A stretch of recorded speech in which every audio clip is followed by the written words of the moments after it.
John 5:10. Dicebant Iudaei illi qui senatus fuerat, sabbatum est, non licet tibi tollere grabatum tuum. The Jews were saying to him who had been healed, it is the Sabbath. It is not permitted to you. You are not allowed to take up your mat, to lift up your mat. At the end of the last verse, we learned that it was the Sabbath when all of these things were happening, when Jesus told this man to pick up his mat by the pool at Bethesda. And that's important because it triggers a dispute about what is or is not permissible to do on the Sabbath. So the Iudaei here, the Jewish leaders, are the subject of our verb, and they say to him.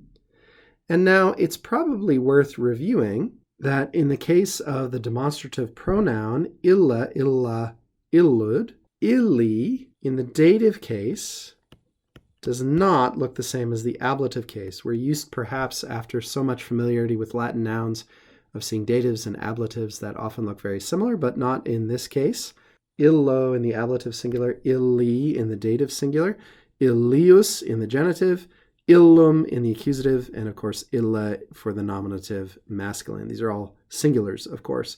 So they were saying to that man, and he's about to be defined by this relative clause, qui senatus fuerat, which is syntactically equivalent to qui senatus erat. These are interchangeable forms for the same thing here.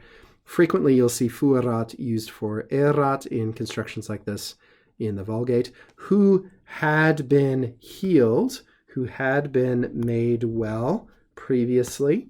They were saying these things to him, namely, and here's actually what they say. Here's the quotation. Sabbatum est, maybe a semicolon here, non licet tibi tollere grabatum tuum. It is the Sabbath, sabbatum. We talked about that Hebrew loan word earlier. Non licet tibi, here's another dative, tollere grabatum tuum. There's that word for mat or pallet that we saw in the two previous verses again. Let's focus in on licet, though. This is a really useful word in Latin. It can do all kinds of things. I'm not going to cover all of its functions right now. You can look it up in a dictionary for the full range. But just a couple things that I'll mention. It's always used impersonally, that is in the third person singular. It can be used in different tenses. In the perfect, for instance, we have licuit. It was permitted to someone to do something. Generally, plus the dative of the person, or abstraction or entity, I suppose, to whom something is or is not permitted, for whom something is or is not allowed. Our English word license is actually ultimately derived from this verb via a nominal form licentia, literally allowableness, permission, we might say. And very often it appears, as it does here, with an infinitive. It is not allowed, in this case, to do something, to lift or to pick up your grabatum. Now, you can use this in all sorts of different sentences. You could say something like natare non licet. Or if we want it to be fancy, non licet natare.